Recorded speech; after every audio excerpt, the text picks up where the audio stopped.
Perdón, Rinan. Ahora sí, muy buenas noches a todos. Muchas gracias por acompañarnos una noche más con lo que es Proyectar y la serie de charlas que tenemos todos los martes y jueves. En esta ocasión tenemos el placer de que nos acompañe el ingeniero Renan Espinosa con el tema ¿Qué debería saber un arquitecto en el diseño de puentes? Agradecemos su puntualidad y su compañía. Hoy don Renan tiene seccionada la charla. Entonces, él agradece que las consultas se hagan en el momento que él realice las distintas intervenciones para que sea de una manera más dinámica. Siendo así, le cedo el espacio a don Renan. Muchísimas gracias por acompañarnos y dar su granito de arena a ese grupo de Proyectar. Muy amable. Buenas noches. Muchas gracias, Tatiana. Bueno, buenas noches a los participantes. Mi agradecimiento al grupo Proyectar por permitirme compartir un poco con ustedes lo que ha sido la experiencia de nuestra firma, AESA Asesores Estructurales, en lo que es el diseño de puentes.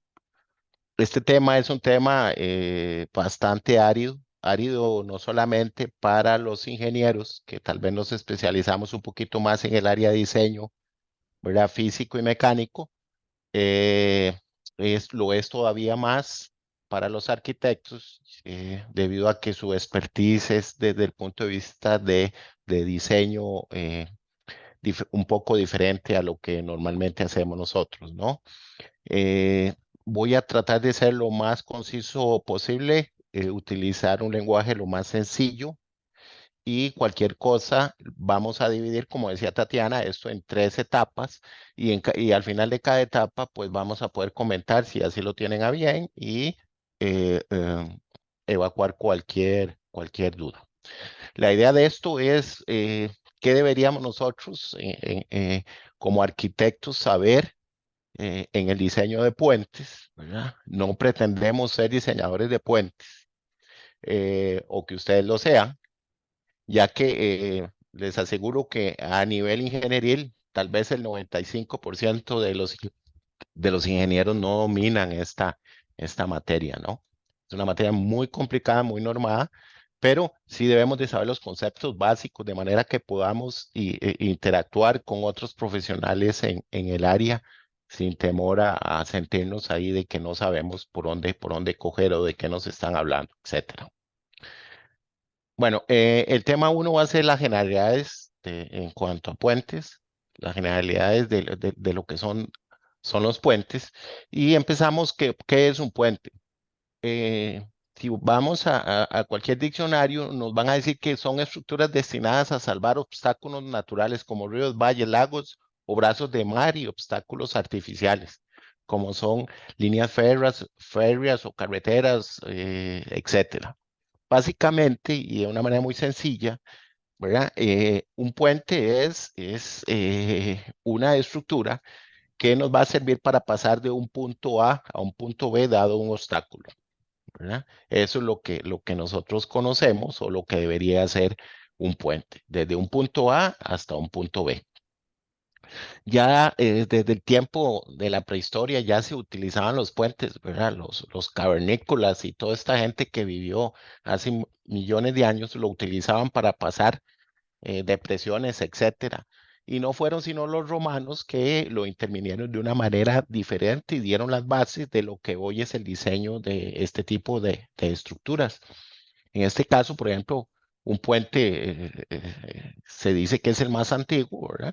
Tiene 10.000 años y es un puente que se utilizó en determinado momento, en este caso una piedra. Esta historia es bastante interesante y de aquí nace lo que es toda la metodología del diseño de puentes que hoy conocemos y se utiliza a nivel ingenieril y a nivel de diseño. Eh, en el siglo segundo había un emperador que fue el primer emperador de era cristiano y además de eso era un emperador que era de la parte, digamos, del norte de España, un emperador romano. Y este señor quería conquistar Rumanía, pero tenía un problema con el río Danubio, no podía pasar, ¿verdad? No, no, sus sus caballos de batalla y su ejército no podía cruzar. Y entonces esto lo puso muy mal ante su pueblo y le pidió a un arquitecto e ingeniero que se llamaba Apolodoro de Damasco que por favor le construyera una estructura para pasar el puente. Este señor, bastante inteligente, lo hizo en 2 años, ¿verdad? Hizo el diseño y la construcción en 2 años y Trajano pudo conquistar Rumanía en ese tiempo. El puente es un puente bastante largo, de 1135 metros y 800 metros del ancho del río para esa época. Era enormemente complicado y esto suena como una historia, ¿verdad? Como una leyenda, pero en realidad no es leyenda. Esto es lo que se tiene hoy en la actualidad del puente de Trajano. Él fue el que realmente incursionó en lo que hoy conocemos como los puentes, digamos, modernos, ¿verdad? Así que podemos decir que este tipo de estructura nace debido a una condición o una necesidad netamente militar. La normativa para el diseño de puentes es sumamente complicada. Aquellos que por alguna ocasión hemos utilizado normativa norteamericana, todos son muy parecidos. Usted está leyendo el capítulo 2 y lo mandan al capítulo 9 y está leyendo el segundo párrafo y lo mandan al párrafo 99 y etcétera. Y es complicadísimo porque tras que está en inglés, que no es la lengua materna de uno, tiene que estar pasando de un lugar a otro.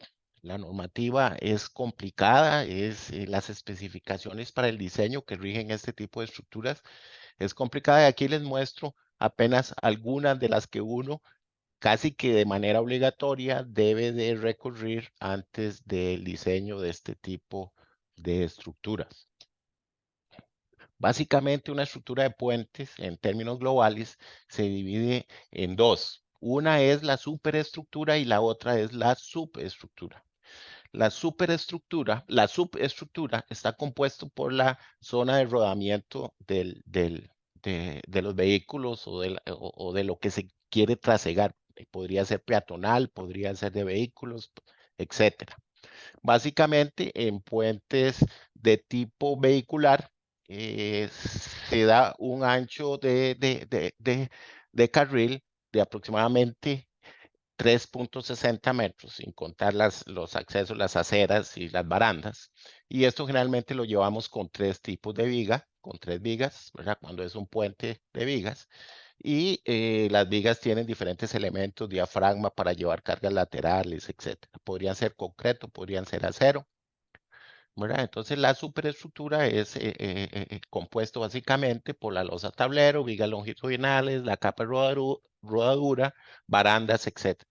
Y viene la otra parte que es la superestructura, que es todo lo que agarra y toma las cargas de la superestructura y lo lleva al suelo o a la fundación, ¿verdad? En este caso, básicamente, está compuesto por los estribos o los bastiones, ¿verdad? Que conocemos nosotros como bastiones, la fundación y los muros de ala, ¿verdad? Son los muros laterales a los bastiones para contener el material que queda ahí en esa colindancia. Otra vista de lo que puede ser un puente o lo que es un puente, en este caso es un puente triapoyado, se le llama triapoyado porque tiene uno, dos, tres apoyos. Es un puente isostático porque en ese caso descansa libremente en 2 puntos, ¿verdad? Es una estructura isostática y es un puente que generalmente este tipo de estructura triapoyado para luces de 60 metros, 70 cuando mucho, ¿verdad? Vamos a ver ahora que el tener pilas centrales es un problema. En la mayoría de los casos deberíamos de evitarlas, pero por cuestiones económicas no siempre se logra, ¿verdad? Aquí tenemos la parte de los bastiones, la parte de la subestructura y la parte de la superestructura, que son las vigas junto con la losa y la baranda, ¿verdad? Los aletones laterales, etcétera. Un poco más complicado, los componentes ya con otra nomenclatura, y viendo en este caso es un puente de 4 apoyos, 2 bastiones, 2 pilas centrales, un puente característico para 90, 100 metros y donde las fundaciones son apilotadas, ¿verdad? Son pilotes para llevar las cargas a estratos resistentes. Desde el punto de vista de los tipos de puentes, según material, podemos tener puentes de piedra. ¿Verdad? Eso ya casi no se utiliza. Aquí tenemos varios. Al decir piedra es mampostería, el measuring, ¿verdad? Son generalmente compuestos por arcos a compresión. Y aquí por la zona de Cartago, inclusive algunos ferroviarios, la zona hacia Turrialba, etcétera, podemos ver puentes de arco de mampostería eh, sin reforzar que todavía están en funcionamiento. Los puentes de madera, que poco se usan aquí en el país, pero que en otros países sí son muy utilizados y ahora, como veremos, son alternativas importantes y buenas para puentes que no superan los 15 metros. Los puentes más comunes de concreto reforzado, que podrían ser a su vez preesforzado, o sea, se esfuerzan se les mete eh, eh, se esfuerzan su refuerzo en fábrica o en sitio, en el caso de ser concreto postensado, y los puentes de acero, que en ese caso involucra también todos los puentes de cablería, etcétera, ¿verdad? Desde el punto de vista de concepto estructural y forma, tenemos puentes tipo viga, que estos puentes son tal vez los que más utilizamos, ¿verdad? Pueden ser isostáticos o puentes hiperestáticos, ¿verdad? En este caso postensados, y son los que vemos, los que tenemos aquí sobre Ruta 27, sobre las principales vías de nuestro país. Puente arco, como decíamos, ¿verdad? Que cuando no es reforzado serían puentes que se podría catalogar como de piedra y que tenemos varios de épocas bastante remotas, principalmente que se dirigen hacia la zona atlántica. Y puentes de acero, ¿verdad? Que en el país no son los más predominantes, pero que tenemos algunos importantes, digamos, puentes de tipo, especialmente para el ferrocarril. Otro tipo de estructura, ¿verdad? Son los puentes tipo ménsula. Son puentes, se les llama ménsula porque generalmente descansan como un apoyo simple en pilas centrales. Son puentes utilizados en vanos bastante largos, ¿verdad? En la Florida, que une los Cayos, las diferentes islas que son los Cayos, la parte sur de la Florida, está construida con este tipo de puentes. Ve aquí digamos, el concepto y la mano arquitectónica importante, ¿verdad? Esto definitivamente no fue conceptualizado por un ingeniero, difícilmente lo iba a hacer, sino hay una parte arquitectónica importante que es la que ustedes en algún momento debieran de manejar. Otro tipo de puentes que poco se utiliza aquí es el puente colgante, ¿verdad? El puente colgante. Se utiliza más en puentes de tipo peatonal. Muchas obras turísticas, complejos turísticos utilizan este tipo de estructura, pero sin embargo, en Estados Unidos, ¿verdad? Tal vez el más famoso es el puente de San Francisco, ¿verdad? Esto aprovecha la capacidad que tienen los cables de llevar tensión y son puentes pues relativamente importantes. Tienen una ventaja que permiten grandes luces sin que tenga pilas centrales, ¿verdad? Son puentes muy livianos y desgraciadamente aquí lo usamos relativamente poco. Dentro de este tipo de puentes, ¿verdad? Nace más o menos en 1960 y algo un concepto importante que son puentes atirantados, ¿verdad?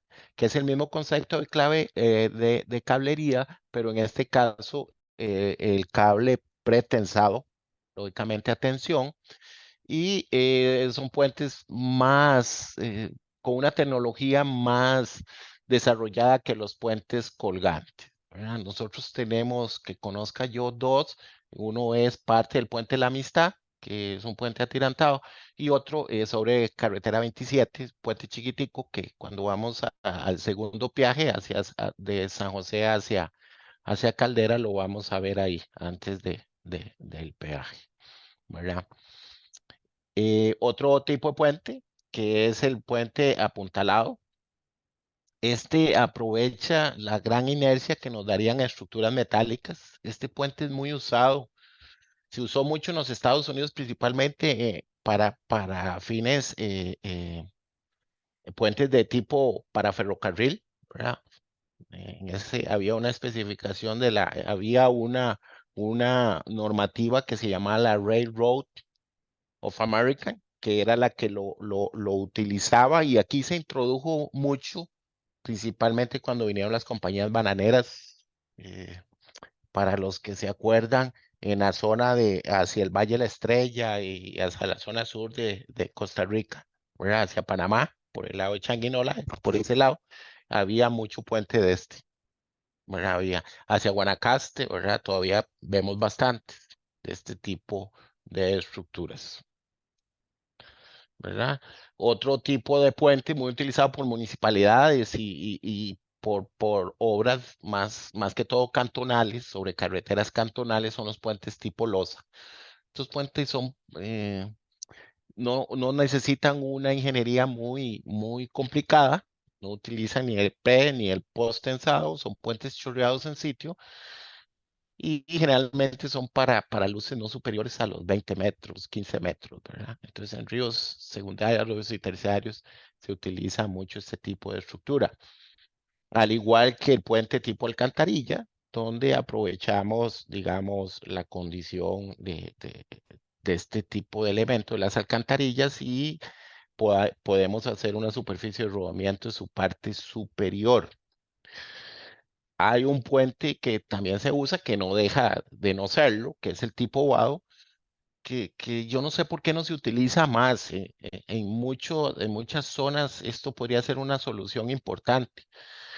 Tiene la ventaja o desventaja de que en épocas de crecida del río esto queda sumergido, pero es un puente muy noble porque, dada su estructura, el puente no colapsa ante crecidas ¿verdad? Ante crecidas de la superficie donde se pone.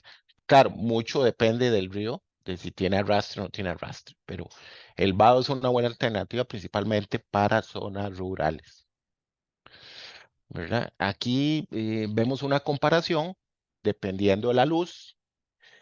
Quiero decirles que el costo del puente, costo global del puente depende en gran parte, casi que en su totalidad, de la luz, y crece de manera exponencial, ¿verdad? Y podemos ver varios, ¿verdad? Puentes de arco de piedra, longitudes de 5, 6, 7 metros, compite.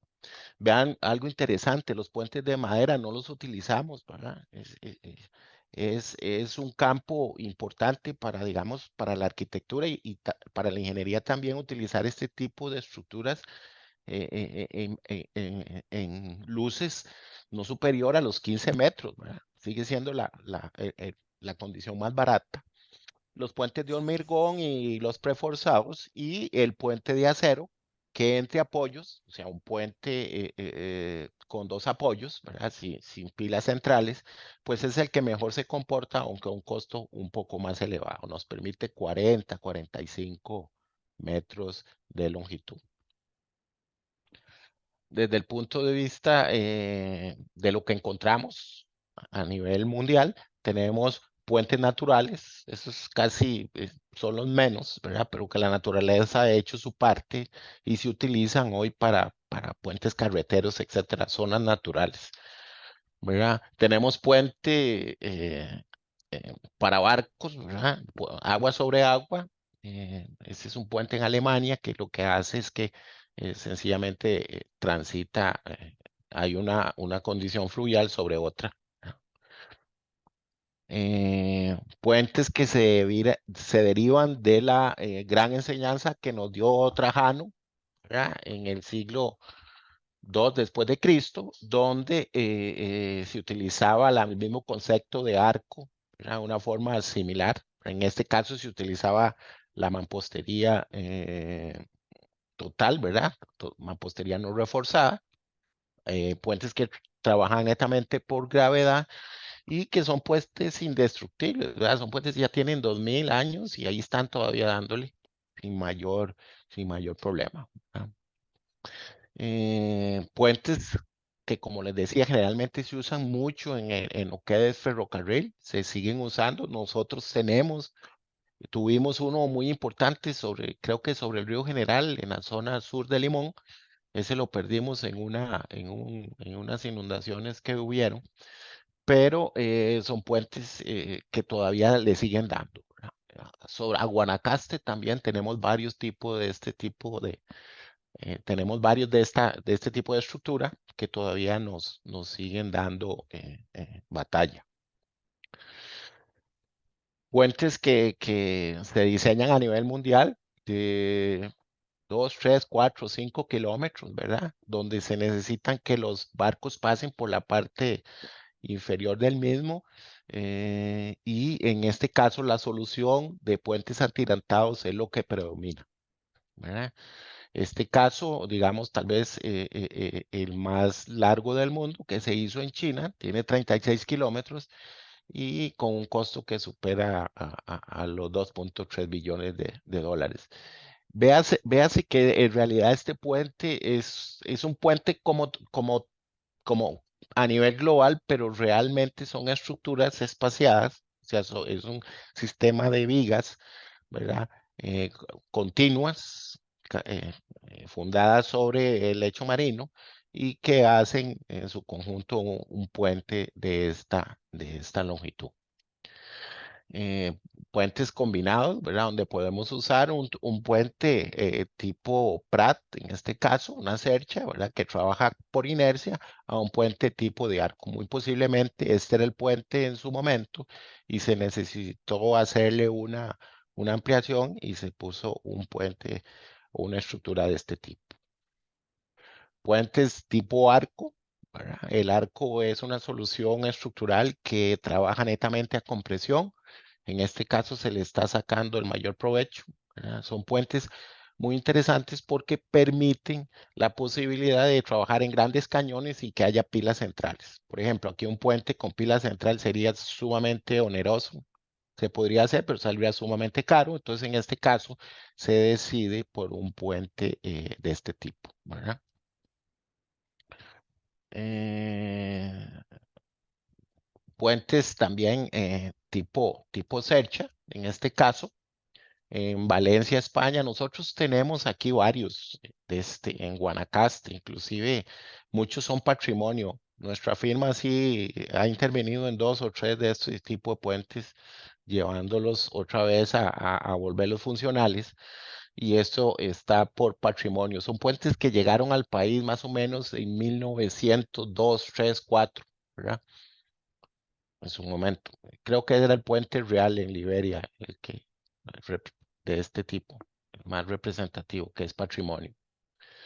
Puentes combinados, vean que el arco aquí juega un papel importante. Aquí se necesita que no exista apoyos centrales y entonces el puente de arco combinado con una superestructura colgante, en este caso, nos permite grandes luces superiores a 300, 400, 500 metros sin apoyos centrales. No cabe duda de que aquí hubo la mano de un grupo de arquitectos importante. Es un puente bastante famoso por su longitud y por su belleza, ¿no? Nosotros generalmente no volvemos a ver esto, pero esto es una obra de arte que tenemos en el país. Ese puente es un puente ferroviario que tenemos sobre la 27, ¿verdad? A la altura del Río Grande de Atenas. Vemos el puente carretero, que es de la ruta 27, y a la par el puente de ferrocarril. Ese puente está en excelentes condiciones. Por falta de mantenimiento, eh, pues no se le ha dado el mantenimiento, ahí está, pero todavía según los últimos estudios que creo que se hicieron hace aproximadamente 2 años, el puente está totalmente funcional, ¿no? Totalmente funcional. Aquí les traigo un ejemplo de un puente nacional para que no se diga que nosotros no tenemos estructuras importantes. Este puente es el puente Rafael Iglesias, ¿verdad? Sobre la ruta 1. Este puente se hizo en el año 1971 y se hizo un concurso internacional y lo ganó. tal vez la persona que más fama tiene a nivel mundial en el diseño de este tipo de estructuras y cuyo nombre es TJ Lin, ¿verdad? Es la empresa de él. Y aquí lo trabajó junto con Indeca, empresa nacional, y la supervisión la hizo también ingenieros nacionales, ¿verdad? Es un puente muy interesante porque el puente tiene un arco invertido. Dijimos de que el arco trabaja con presión, ¿verdad? En este caso, el arco está trabajando netamente a tensión y es sumamente famoso. Yo creo que entre los puentes más famosos, incluso a nivel mundial, está esta obra de ingeniería que hizo este señor Tejelín. Para hablarles un poquito más de eso, un puente de 204 metros entre apoyos centrales, o sea, la parte más volada es de 124 y tiene un concepto estructural muy interesante porque esto trabaja netamente a tensión, ¿verdad? Y uno dice, bueno, el concreto no trabaja a tensión, en realidad el concreto lo que está es recubriendo una serie de torones y cables de acero, ¿verdad? Por medio de postensión y las cargas las pasamos al terreno por medio de elementos puntales a compresión, ¿verdad? Es un puente sumamente importante y famoso. La cronología constructiva, pues, les pongo esta presentación, esta transparencia solamente para que sepan que no solamente el diseño, inicialmente arquitectónico, luego ingenieril, interviene en esto, sino cómo construirlo, ¿verdad? No solamente da la solución desde el punto de vista de estructura, sino cómo construirlo. Bueno, aquí vemos las diferentes etapas, ¿verdad? Cómo se construyó este tipo de estructura, primero con cablería, etcétera, y hasta llegar a la etapa 7 en que se pudo ya poner toda la superestructura y la superestructura en su sitio, ¿verdad? Esto es la parte general, digamos, el tema uno, la parte general, que aquí lo que nos debe de quedar, digamos, en la cabeza y tenerlo presente es que los puentes, el costo de los puentes crece exponencialmente con su longitud. Hay que buscar el sitio de puente donde sea la menor longitud, es la variable más importante. Y después de eso, de tener esa zona de puente que queramos, donde hemos decidido ponerlo, ¿verdad? Realizar los estudios necesarios para llevar a cabo la estructura. Ese sería el tema 2. No sé si aquí hasta ahora tienen alguna pregunta, alguna inquietud, sino para pasar al tema 2. Por favor, si alguno tiene alguna consulta, puede escribirla en el chat o levantar la mano y interactuamos en el momento. Don Renan, vieras que yo sí tengo una consulta, si puedes regresarte a la imagen de la cronología de la construcción. Es algo que a mí siempre, siempre me ha llamado la atención o me intriga a nivel de puentes. El tema de cómo se hace el proceso, tal vez como en el ejemplo de Costa Rica, que teníamos o es el más largo. em, Ese que es más largo se ve que por lo menos están em, lo que los plantas que les puede sostener a cierta distancia, pero ese que vimos de Costa Rica que estaba invertido, ese, Ujú. ajá, a mí me llama muchísimo la atención el cómo construir esa curva, perdón, el arco inferior. Sí, básicamente aquí tenés, digamos, en etapa inicial, ahí tenés dos frentes de trabajo, uno, digamos, en la parte este y otro en la parte oeste, son grupos de trabajo diferentes, ahí tenés el cañón del río. En etapa 2 comenzás con los apuntalamientos de la subestructura a cada lado digamos, en ambos frentes de trabajo, ¿verdad? Y pasas un cable de lado a lado. Generalmente esto se hace de esta forma en puentes que no son postensados. En puentes postensados nosotros podemos tener grandes voladizos porque la postensión nos permite eso. En puentes de este tipo lo que se hace es que se une por cablería, ¿verdad? Este cable inicial que se puso aquí, ya tenemos comunicación entre esto y esto, inclusive para pasar materiales, etcétera, ¿verdad? Como lo vemos en etapa 4, aquí se pasan materiales, ¿verdad? Esta parte que vemos aquí, en esta zona, se puso a cierta inclinación. Esto está rotulado aquí, ¿verdad? O sea, tiene capacidad de moverse, de pivotear, y él se iba soltando dependiendo de la caternaria que necesitáramos en esta zona. ¿verdad? Una vez teniendo la catenaria en esta zona, se comienzan a poner los cables, ¿verdad? Los cables de postensión y a chorrear la parte por partes de concreto en esta zona y para posteriormente postensar esta estructura, ¿verdad? Entonces, el secreto aquí está en unir el punto A con el punto B por medio de cables, digamos, temporales de construcción para comunicar las dos zonas y así ir haciendo el proceso constructivo hasta llegar a este punto, ¿verdad? Hasta llegar a este punto. Su proceso de esto podemos hablar 5 horas. Hay mucha fotografía, mucha forma de cómo lo hicieron. Cada puente tiene su forma de hacerlo. En gran parte, digamos, la empresa constructora o las empresas que participan en esto deben de desarrollar planos de taller y que tienen que ser aprobadas por la supervisión para asegurarse el éxito de esto. Aquí también hay un gran alto grado de ingeniería, ¿verdad? Metida ahí, aunque no parezca, pero es complicado. Perfecto, más bien, muchas gracias. No sé si tienen alguna otra pregunta. Mi interés es que por lo menos sepan que hay diferentes tipos de puente, que tenemos que buscar el sitio más pequeño, que los costos suben exponencialmente de acuerdo a su longitud y que podemos utilizar puentes de lo que sea, de madera, de mampostería, podemos usar pretensados, postensados, etcétera, dependiendo cuál es nuestra necesidad. ¿Ok? Entonces, no habiendo preguntas, pasamos al tema 2. Y tal vez es el tema Don más. Ruinan, perdón, hay una Dígame, consulta en el chat, la acaban de poner. Indica el dígame. arquitecto don Franklin Román, ¿qué opinión tiene de Santiago Calatrava, que es arquitecto e ingeniero y sus puentes son muy expresivos y ha sido demandado varias veces? Bueno, yo te digo una cosa,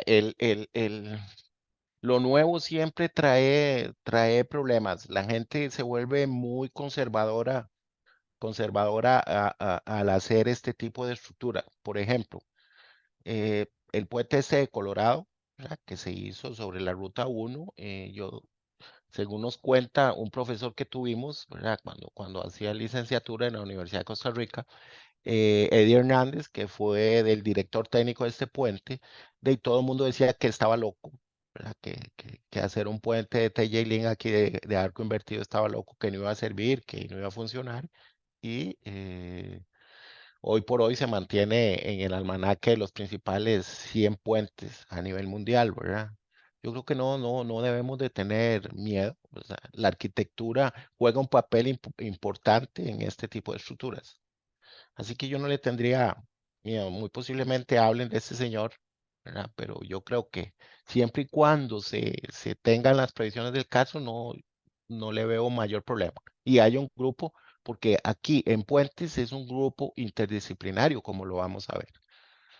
Una persona lo puede conceptualizar, pero quien lo lleva a cabo se necesitan ingenieros estructurales, ingenieros geotecnistas, ingenieros hidráulicos, hidrólogos, etcétera, ¿verdad?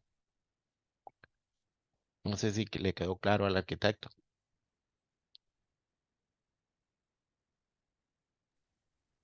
Parece que sí, muchas gracias.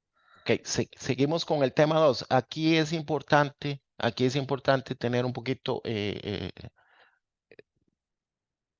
de cuidado y tal vez atención a esto porque esto es lo que nos dice a nosotros qué debemos de hacer. Vea, lo importante no es saber cómo hacer las cosas, lo importante es saber quién las hace y las hace de la mejor manera. Muchas veces entramos a un proyecto y no sabemos cómo entrarle.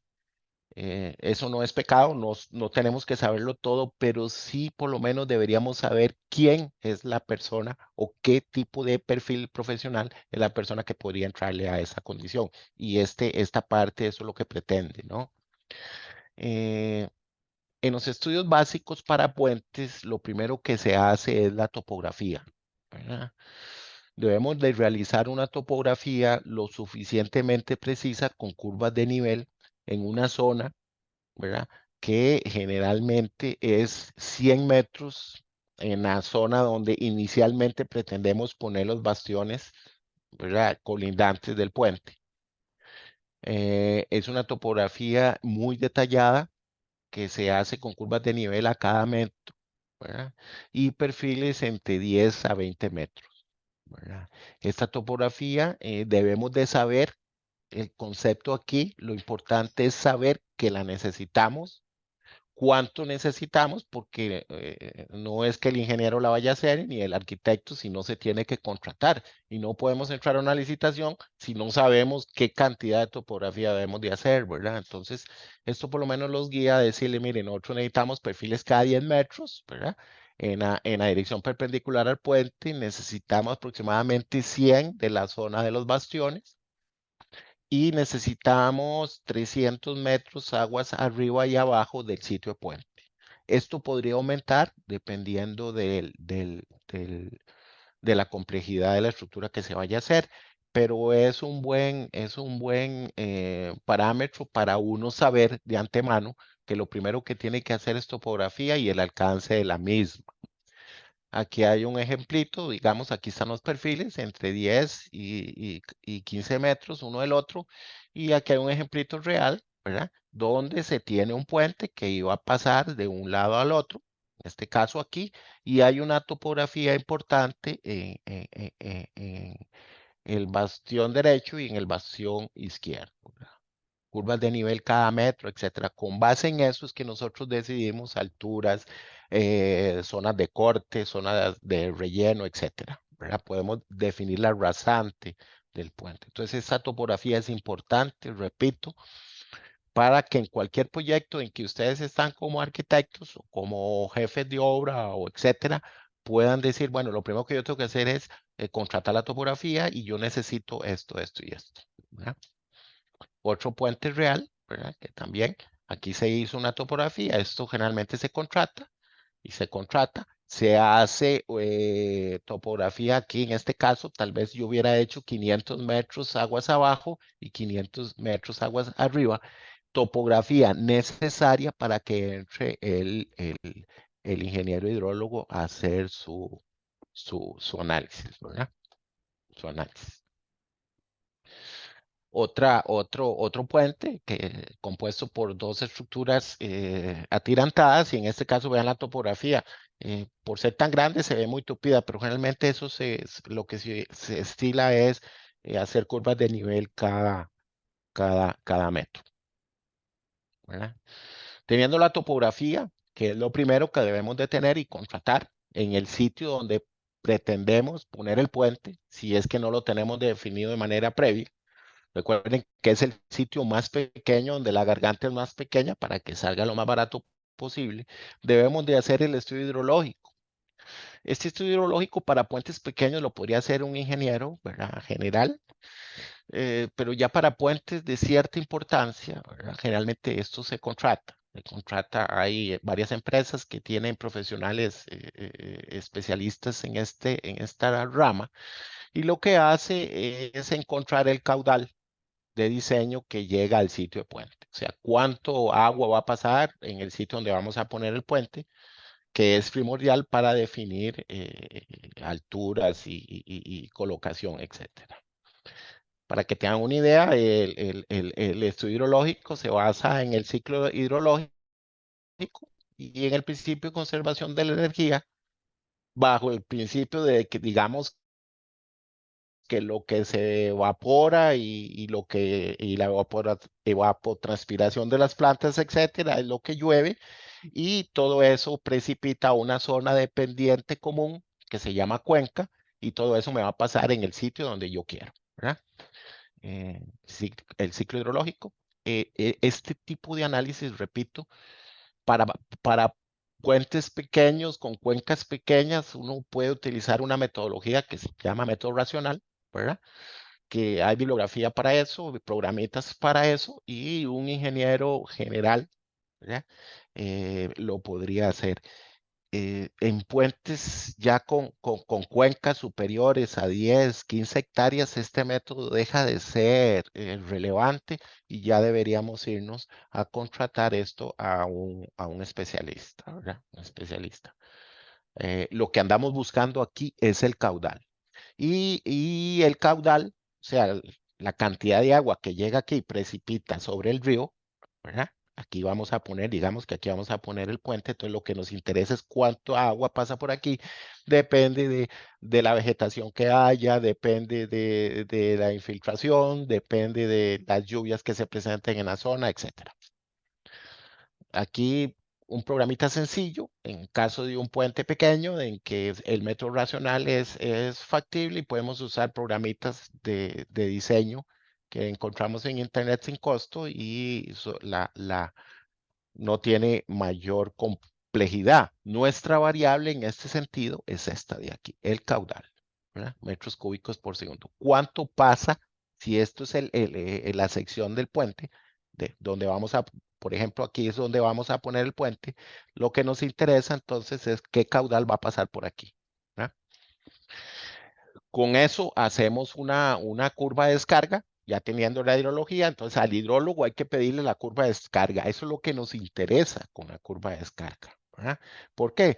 Porque, por ejemplo, con el método racional encontramos 2591 y entonces sabiendo que 2500 fuera aquí, nosotros podemos leer aquí esta condición y vamos a saber que tenemos un tirante de aproximadamente 20 centímetros. El tirante sería, en un puente, sería esta distancia de aquí.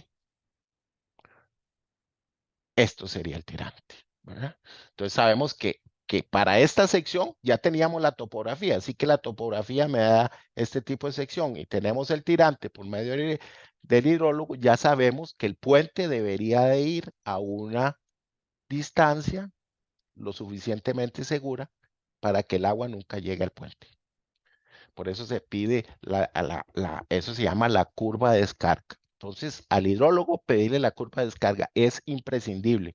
Y el hidrólogo, por fuerza, lo que les va a pedir a usted, deme la topografía, pero ya la contratamos en el primer ítem. La altura libre, vea qué importante es esta altura libre. Eh, Debido a las construcciones, porque la mayoría de los puentes del país se han hecho cuando había mucha vegetación, etcétera. Entonces, ¿qué pasaba?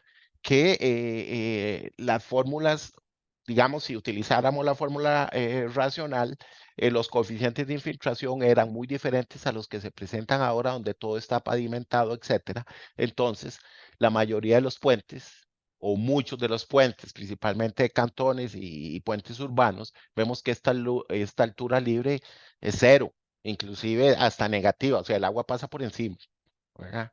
Y el cambio climático también ha ayudado en eso, ¿verdad? Entonces, ¿qué significa eso?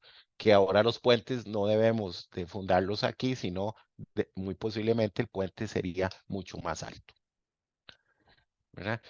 Teniendo la topografía, el estudio hidrológico, vamos al estudio hidráulico. Esto también, vea, esto no, por ahorrar plata y tiempo, no podemos dárselo a cualquier hijo de vecina. Esto tiene que ser una persona especialista en esto, ¿verdad? Con, con un grado de especialidad y con experiencia, porque esto tal vez es una de las condiciones más problemáticas, ¿verdad? ¿Cómo se comporta el agua? ¿Cómo va a ser el régimen? ¿Qué velocidad lleva el agua debajo del puente? ¿Verdad? Eso es importantísimo porque vamos a tener problemas de socavación, ¿verdad?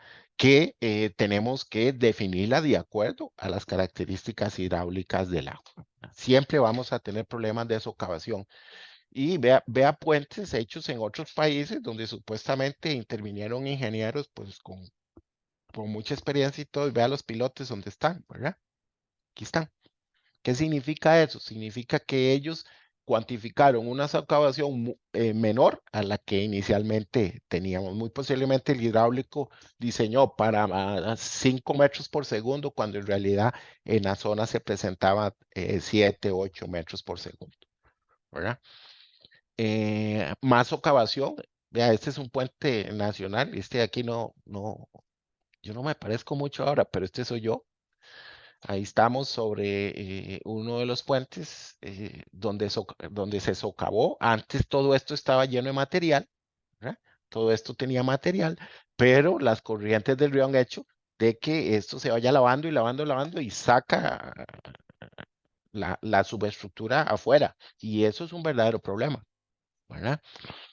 Por ejemplo, vean aquí la socavación que se da en las pilas. Esta es una socavación, se llama socavación local.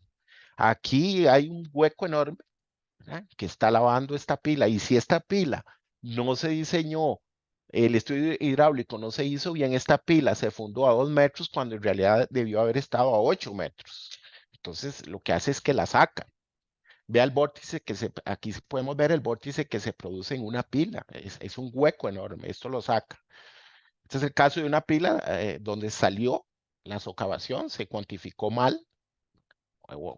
Lógicamente influyó el cambio climático, el coeficiente de escorrentía cambió a través del tiempo y todo, pero esto es muy normal verlo en nuestros ríos. Esto es muy normal verlo en nuestros ríos. Ve aquí la placa de fundación y los pilotes, ¿verdad? Los pilotes. Aquí ya se produce un problema de columna corta para efectos sísmicos y todo que complica más el asunto. Aquí vemos también otra condición de socavación. Y esto solamente se puede hacer, ¿verdad?, aquí si hay un estudio lo suficientemente bueno desde el punto de vista hidráulico. Vea cómo esto es una telaraña. Primero la topografía, viene el hidrólogo, hace su estudio y con base en ese caudal lo agarra el hidráulico y simula la situación del río. Vean, este es el caso de un colapso. Este colapso se dio por una socavación. Aquí se socavó tanto este asunto, esta columna, aquí venía otra columna que aguantaba esta otra parte del puente y ella falló por socavación y adiós puente, ¿verdad? Problemas de socavación local también. La socavación no solamente se da en el centro del río, sino se da en los laterales. Es lo que nosotros decimos, el río se comió tal parte. Vean aquí como el río se ha comido esta parte y esto es problema de todo en el país, de todos los inviernos, ¿verdad? Y decimos, es que los ingenieros diseñaron mal, no es cierto. El cambio climático ha ayudado, el coeficiente escorrentía es diferente a lo que se diseñó hace mucho, porque ahora hay más superficies pavimentadas, entonces el agua llega más rápido a los cauces, etcétera, ¿verdad? Entonces se pierde mucho dinero cuando pasan este tipo de condiciones, ¿verdad? Y el hidráulico, ahora sí vamos a diseñar la sub y superestructura que tenemos que meterle carga sísmica, ¿verdad? Aquí también debe intervenir un ingeniero pues con suficiente experiencia. En puentes pequeños, nosotros podemos utilizar el código sísmico de Costa Rica, los espectros del código sísmico de Costa Rica, el cual se basa en un estudio de vulnerabilidad probabilística, que no está mal. En puentes muy grandes, el análisis hay que hacerlo de punto de vista determinístico, ¿verdad? Dependiendo del tipo de puente, nosotros tenemos, nuestro país atraviesa una zona de subducción que viene en toda la costa pacífica, nosotros no lo libramos de eso, y entonces en el país tenemos efectos de subducción, principalmente toda la zona, toda la costa pacífica, los sismos de Nicoya, etcétera, son producto de subducción, y generalmente al Valle Central llegan en una condición con periodos muy grandes, así que estos no nos afectan mucho a nosotros, pero este tipo de sismo que se llama intraplaca sí, ¿verdad? Este es el que podría afectar San José, etcétera.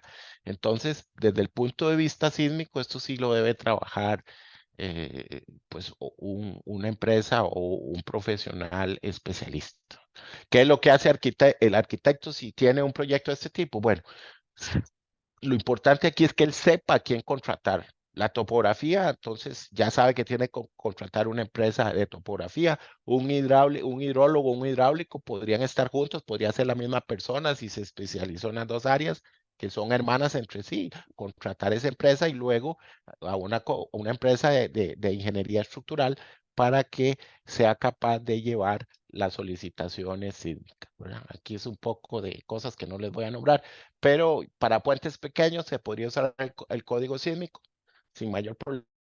Para puentes grandes hay que usar otro tipo de espectros, ¿verdad?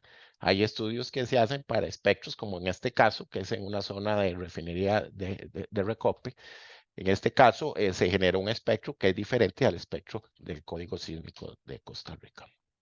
Ya teniendo la empresa estructural que nos hace la sub y la superestructura, de la mano debemos de contratar el estudio geotécnico.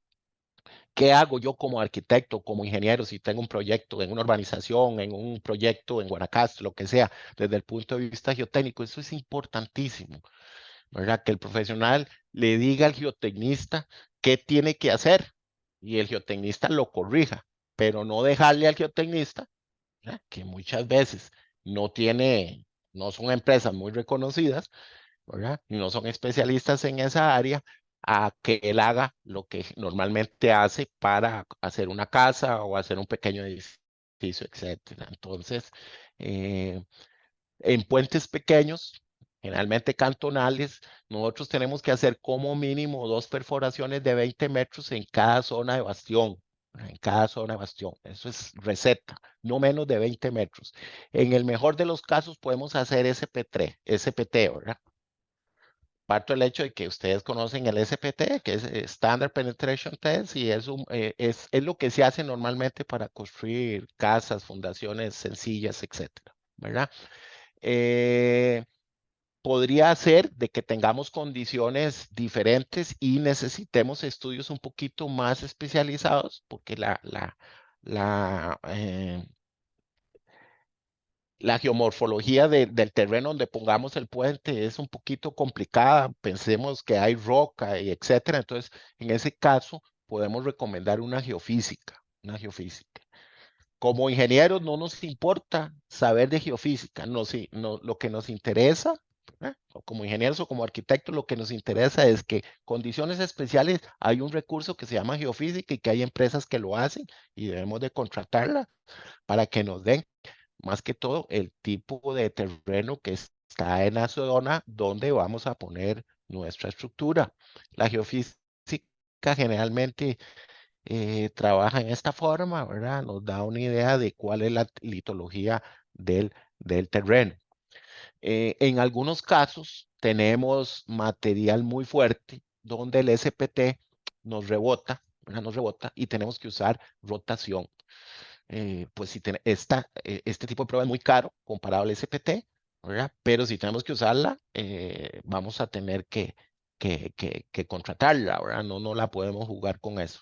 Repito, en puentes, 10, 15, 20 metros, mínimo una perforación en cada zona de bastión, ¿verdad?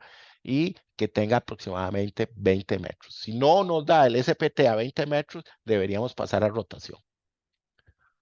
¿Ok? Y si tenemos algún tipo de problema, que el geotecnista nos diga que puede haber socavación, etcétera, pues podríamos hacer algunas pruebas en sitio que son trincheras. Eso no es más que abrir un hueco y ver el tipo de terreno que hay ahí, si es granular, no es granular, si se nos puede socavar, etcétera. ¿Verdad? Recapitulando, es imprescindible que el profesional a cargo de un proyecto de estos sepa qué tipo de pruebas necesita, ¿verdad? Empezamos con la topografía, seguimos con la hidrología y con la hidráulica, pasamos a la ingeniería estructural, ¿verdad? La ingeniería estructural y nos hacemos acompañar por la geotecnia, ¿verdad? Teniendo eso, ya podríamos nosotros conformar eh, la información necesaria para que nuestro proyecto de puente sea un verdadero éxito. Sin nosotros meternos en el diseño de eso, ¿verdad? Nada más sabiendo a ver a quién tenemos que llamar en el caso que necesitemos esta condición. No sé si tienen alguna pregunta al respecto. Mire, todo lo que les hablo aquí es súper resumido. Esto es tema de una semana, 2 semanas, a 3 horas diarias, pero el tiempo no da para eso. Entonces, lo que sí me interesa es que quede claro, ¿verdad? Cuáles son las necesidades y las condiciones que ustedes necesitan para el diseño de un puente. Gracias, Dorina. Por el momento no tenemos ninguna mano levantada. No sé si alguno tiene alguna consulta. Parece que no podemos continuar. Ok, vamos con el último tema y es el colapso de puentes, ¿verdad? Pensamos que no colapsa, ¿verdad? Porque aquí somos bendecidos porque tenemos tantos puentes malos y no se caen siempre, pero en otros países eso es normal, en cada invierno 2, 5, 6, 7 puentes se caen, ¿verdad? Por muchas razones, por un mal diseño, etcétera. Eh, por ejemplo, daños que hemos tenido, daños porque decía no cuantificada en el cauce. ¿Qué pasó aquí? Que se hizo un estudio hidrológico mal, el tirante se calculó mal. ¿Qué pasó? Que el agua pasó por encima de la superestructura y la superestructura no aguantó y el puente se cayó. En ese caso, entre dos pilas centrales, ¿verdad? Entre dos pilas centrales. Podemos tener daños por un mal concepto estructural, ¿verdad? Aquí lo que vemos es, no sé, quién hizo esa vaina, pero ese debería estar en la cárcel, o si no está, pero ya eso es un problema netamente profesional, ahí no hay mucho que decir, pero sí puede ser, digamos, daños por error humano, ¿verdad? Daños por falta de mantenimiento. En el caso de nuestro país tenemos grandes problemas de mantenimiento en los puentes. Eso hace que los puentes se fatiguen, que se oxiden, que se dañen. Tenemos daños, en este caso, digamos, en la subestructura, una falla por corte en un puente debido a un evento sísmico, ¿verdad? Nosotros hemos tenido este tipo de fallas mucho, principalmente después del terremoto de Limón, todo lo que es Chirripó y los puentes de Pacuar y todo fallaron en la subestructura por este efecto, ¿verdad? Tenemos puentes que estos son muchísimos. Este puente nosotros lo intervenimos, es el puente Real y Liberia, y cuando la municipalidad nos pidió que lo estudiáramos y lo interviniéramos, porque es patrimonio, nos encontramos ese tipo de estructura. Todo eso tuvimos que cambiarlo, ¿verdad? Básicamente falta de mantenimiento, de pintura, otras condiciones. ¿Verdad? Falla en los bastiones por mal mantenimiento. Bueno, aquí hay una grieta que debió haber sido corregida, no se corrige, el agua comienza a entrar, comienza a haber fuga de finos y esa grieta, si hoy mide 1 centímetro, dentro de 2 años va a medir 3, después 4, 5 y eso va, ¿verdad? Creciendo.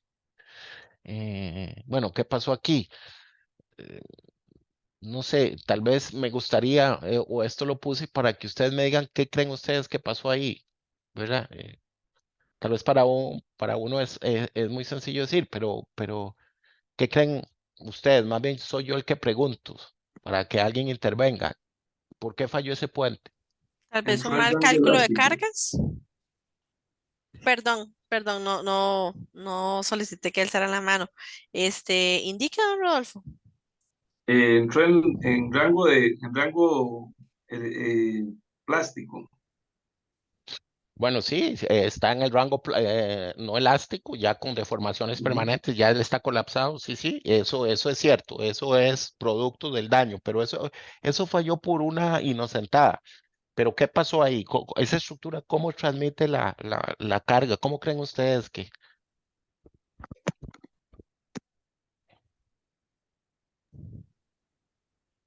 Sí, eso Bueno, indicar yo que tal vez un fallo en el cálculo de las cargas, de, de que fueran, em, ya no dije nada, que sean equitativas las cargas.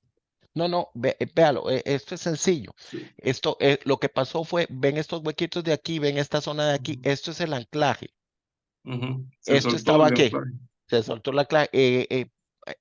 Quien lo hizo, por alguna razón, Ujú. pensó que esta era la longitud de desarrollo suficiente para transmitir la Ujú. carga de este tensor. Esto trabaja pura tensión, ¿verdad? Esto Ujú. es un arco que trabaja con presión, pasa la carga a la superestructura por medio de tensión, pero como no hubo, se desenebró. Vea este de aquí también, ¿verdad? Este de aquí y sucesivamente, ¿verdad? Eso es un error. Con solo que el tipo le hubiera puesto una placa o alguna cosa debidamente calculada a este tensor, el puente no hubiera fallado. Falló y se llevó a cabo la superestructura y el puente falló. ¿verdad? ¿Qué pasó aquí? A ver, con lo que hemos visto lo podemos decir fácilmente. Socavación Ya, del terreno. ya el puente falló. Si a ustedes les dijeran como arquitectos, y es que ustedes piensan que ustedes nunca van a trabajar en eso o que no, tal vez dicen, bueno, es que eso no, yo, no es mi área, no es cierto. A ustedes les puede llegar cualquier momento el desarrollo de una obra urbanística donde tengan que hacer un paso de puente y deben de tener los conceptos para por lo menos contratar lo que necesiten contratar. En este caso, ¿qué harían? Si fuera ustedes trabajaran en la municipalidad y pasó esto, ¿qué dirían? ¿Qué solución hay aquí para arreglar esto? ¿Qué pasó aquí? Permiso, Kimberly Calderón tiene la mano levantada. Doña Kimberly, dígame. Buenas noches. Bueno, yo lo que creo ahí fue que hubo un gran cauce, ¿verdad? Por lo cual estuvo afectando lo que es el paso y esto afectó la estructura. Entonces lo que podría hacer ahí es más bien levantar la estructura, igual haciendo el estudio hidrológico y el estudio hidráulico y también todos los más necesarios. Totalmente de acuerdo, Kimberly, eso es, ahí no hay quite. Yo no sé quién vive en Curriabato, pasa por Curriabato, no sé si alguno, alguno de ustedes, ahí cerca del BAC Curriabat, saliendo de San Pedro hacia Curriabat, o cogiendo más que todo ya la calle hacia Cartago. Ahí se cerró una calle que da cipreses porque precisamente esto pasaba todos los inviernos, ¿verdad? Que el agua pasaba por encima del puente y entonces lo que hicieron ahora fue un puente diferente. Si ustedes ven, lo alzaron aproximadamente 3 metros. Y esa es la solución, la que dice Kimberly. Aquí es un problema del tirante, ¿verdad? El agua atraviesa la superestructura no aguanta, lógicamente hay problemas de socavación, etcétera, y el puente no tiene remedio. Eso hay que hacer uno nuevo y levantarlo, hacer estudios diferentes. ¿Y qué podríamos decir de esta cosa?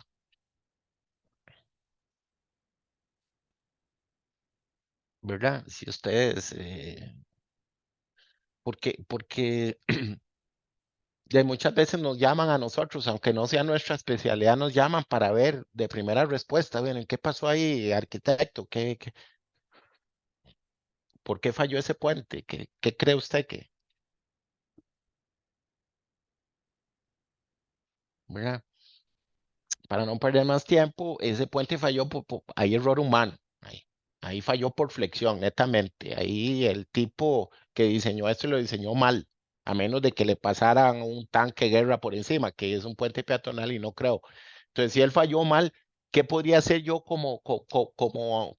digamos, como responsable de la zona si yo veo esta cosa?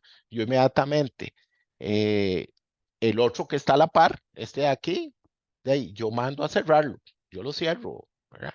No se use, porque si este está malo, este señor de aquí también, ¿verdad? Entonces, eso es un error humano y no hay que darle mucha vuelta a eso. Vean este puente quedó bien, pero torcido. Aquí, ¿qué pasó? Ustedes llegan a este sitio y ¿qué pasa?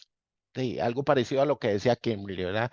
Aquí subió el agua y subió el agua y subió el agua, el tirante llegó a ser casi cero y se volvió negativo, el agua llegó por ahí y lo que hizo fue darle vuelta a la estructura, ¿verdad? Ese puente sí se puede arreglar. Ahí tendríamos que hacer la torre un poquito más alta, digamos, es que no, la torre más alta, haríamos la torre más alta, le metemos cierta capacidad más para que esta caternaria la podamos subir y podamos subir la superestructura a una distancia lo suficientemente segura para que esto no pase más. Este es un puente nuestro, esto pasó aquí, ¿verdad? De ahí algún baboso se le ocurrió meter dos vagonetas juntas. Ese puente falló por capacidad. Quiero decirle que estos puentes, que nosotros llamamos el famoso Bailey, Bailey no se llama porque así se llaman los puentes. Bailey es el tipo de estructura, que es una estructura de este tipo, ¿verdad? Tipo Sercha. Esos puentes se hicieron para la guerra, o sea, fueron conceptualizados para efectos militares, para armar y desarmar, ¿verdad? Que los soldados lo hicieran en diferentes zonas de una manera fácil. Y nosotros lo hemos como adoptado, ¿verdad? Entonces, este tipo de estructura hay que tener mucho cuidado porque ella no soporta a lo mejor si hubiera pasado una vagoneta no pasa nada, pero pasaron las dos cuando tenemos esto y si trabajamos en una municipalidad y no queremos esto, nosotros lo que hemos recomendado algunas veces es hacer una estructura de este tipo a la entrada y salida del puente, de manera que me garantice que vehículos de cierta altura y lógicamente cierto peso no pasen, ¿verdad? Porque si no, que tengan que dar la vuelta por donde sea. En este caso no pasó y el puente falló por capacidad. Bueno, así me extendí un poquito más, me dijeron a las 8, son las 8:15. Yo espero que por lo menos les haya quedado una inquietud de qué es un puente. Podríamos resumirlo como una estructura sumamente compleja, muy normada, complicadísima. Mire, yo creo que el 95% de los ingenieros no incursionan nunca en este campo, ¿verdad? Porque es complicado, es muy desgastante. Esas especificaciones ASHTO son 1000 y pico de páginas donde nos tiran para todo lado, ¿verdad? Todo está muy bien reglamentado con la dificultad de que es en inglés y de que, como toda especificación gringa, nos manda para un lado, nos manda para el otro, ¿verdad? Eh, Luego de eso, el diseño es sumamente complejo porque intervienen un montón de especialidades, ¿verdad? Y son estructuras que en algún momento de nuestro ejercicio profesional, seamos ingenieros o arquitectos, nos puede llegar. Y lo que por lo menos deberíamos nosotros saber es qué estudios se hacen, a quién contrato, qué carteles debo hacer o a quién debo llamar y para hacer un proyecto lo suficientemente seguro y viable, ¿verdad? Esa es la intención, no de que ustedes sepan diseñar esto, porque ya les digo, es complicado. No sé si tienen alguna pregunta. Muchas gracias, don Renan. Definitivamente, gran colaboración para proyectar en esta noche los conceptos que nos has brindado hoy con respecto a puentes. Bueno, hoy aprendí bastante y veo que también los colegas lo indican así en el chat. Don Franklin indica muy interesante, aprendí mucho, muchas gracias. Wendy Volandi, muchas gracias por la charla, muy interesante todo. No sé si alguno tiene algún comentario, algún caso de estudio que desee expresar, algo que les haya tocado y podamos conversarlo o ver algún ejemplo.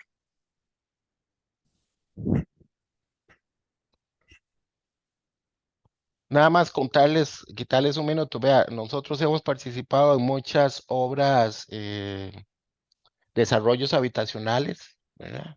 De 30, 40, 50 casas que para dar el acceso se hizo un puente y muchas veces no lo hemos encontrado fallado, ¿verdad? Aunque es una estructura muy sencilla, donde solo vehículos y todo, y cuando uno se pone a ver la falla es porque los conceptos no se tenían bien, los conceptos no se tenían bien. Y uno dice, caramba, si tan solo hubiera elevado un poquito más el puente, hubiera hecho un estudio hidrológico un poquito diferente, o hubiera buscado ayuda en esto, en el otro, hubiera hecho un puente tal vez sin una pila central o los bastiones un poquito diferente, pues el proyecto no hubiera presentado problemas, ¿verdad? Pero vea, no crean que ustedes se eximen de entrarle a algún puente en diferente grado, pero tarde o temprano ahí llega y hay que saber cómo entrarle. Ok, más bien, muchísimas gracias de nuevo. Buenas noches a todos y más bien por acompañarnos en una noche más de proyectar. Ahí me disculpan todo el ambiente hoy, Perruno, perruno y partido de por medio. así es. Muchísimas gracias a todos. A partir de ahora más tarde estaríamos subiendo la grabación en el canal de YouTube y ya, don Renan, pasamos su contacto al chat, donde al día de hoy somos más de 330 arquitectos. Entonces esperamos que se puedan generar mayores conexiones o puedan buscar la asesoría de la empresa. De nuevo, muchísimas gracias. Buenas noches a todos. Hasta luego, muchas gracias. Gracias, buenas noches. Buenas noches y gracias. Pura vida, buenas noches. Dejo de grabar.